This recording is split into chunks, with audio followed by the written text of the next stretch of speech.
ഭാരത സഭയുടെ പൊൻപുലരി വിശുദ്ധയാം Alphonsa.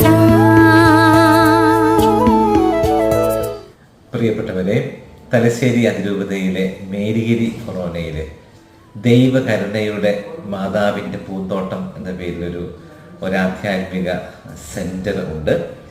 Sister Agnes ആണ് അവിടുത്തെ പ്രാർത്ഥനകൾക്ക് നേതൃത്വം നൽകുന്നത്.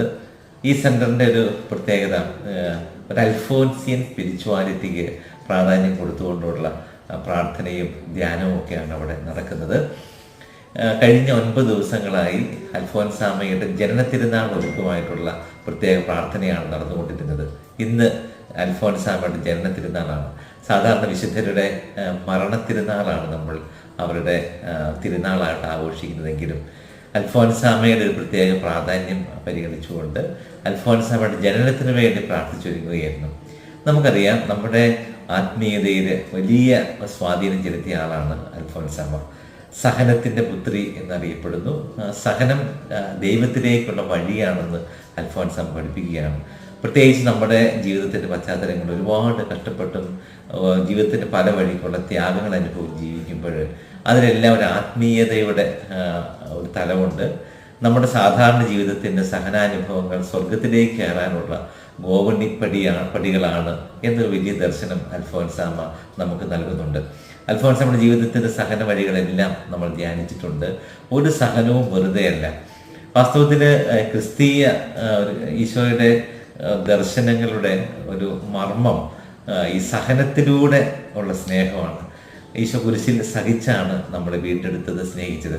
അതുകൊണ്ട് തന്നെ എല്ലാ സഹനാനുഭവങ്ങളും നമ്മളെ എത്തിക്കുന്നത് സ്നേഹത്തിൻ്റെ പൂർണ്ണതയിലേക്കാണ്. അതുകൊണ്ടാണ് അൽഫോൻസാമ്മ ഒരു സഹനബലി, സ്നേഹബലി എന്നൊക്കെ അൽഫോൻസാമ്മയുടെ ജീവിതത്തെക്കുറിച്ച് നമുക്ക് പറയാൻ പറ്റുന്നത്. പ്രിയപ്പെട്ടവരെ, നമ്മൾ ആലോചിച്ച് കഴിയുമ്പോൾ നമുക്ക് സഹിക്കാതെ നമുക്ക് ആരെ സ്നേഹിക്കാൻ പറ്റിയില്ല. അതാണ് അൽഫോൻസിയൻ സ്പിരിച്വാലിറ്റി ഒരു സുവിശേഷത്തിൻ്റെ ഒരു വ്യാഖ്യാനമായി മാറുന്നത്. ആഴമായ ആത്മാർത്ഥമായ എല്ലാ സ്നേഹത്തിൻ്റെ പിന്നിലും ഒരു സഹനമുണ്ട്.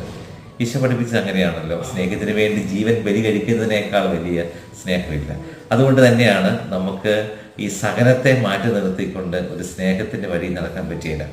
ഈ അൽഫോൻസിയൻ സ്പിരിച്വാലിറ്റി നമ്മൾ ധ്യാനിക്കുമ്പോൾ, പ്രത്യേകിച്ച് അൽഫോൻസാമ്മയുടെ ജനനത്തിരുനാൾ ഒരുങ്ങുമ്പോൾ നമുക്ക് ഈ കാര്യം ഓർമ്മിക്കാം. അൽഫോൻസാമ്മ പഠിപ്പിച്ചത് സ്നേഹിക്കണം, ആ സ്നേഹം സഹനത്തിലൂടെയാണ്. എല്ലാ സഹനങ്ങളും സ്നേഹത്തിലേക്കും ആ സ്നേഹം നമ്മളെ ഈശോയുമായിട്ടുള്ള ഒരു വലിയ ഐക്യത്തിലേക്കും എത്തിക്കും. എല്ലാവർക്കും ഈ തിരുനാളിൻ്റെ മംഗളങ്ങൾ ആശംസിക്കുന്നു. വളരെ പ്രത്യേകിച്ച് ദൈവകരുണയുടെ പൂന്തോട്ടത്തിൽ ഒത്തിരി ആളുകൾ വരികയും പ്രാർത്ഥിക്കുകയും ചെയ്യുന്നുണ്ട്.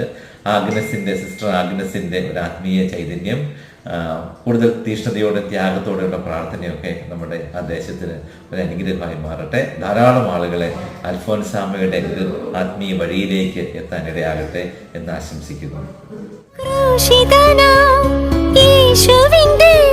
സഹചാരിയായി മാറിയില്ലേ, സഹചാരിയായി മാറിയില്ലേ, നിണമൊഴുകും കരങ്ങളായി എന്നെ തഴുകണമേ എന്ന് പ്രാർത്ഥിച്ചവൾ നീ. വിശുദ്ധ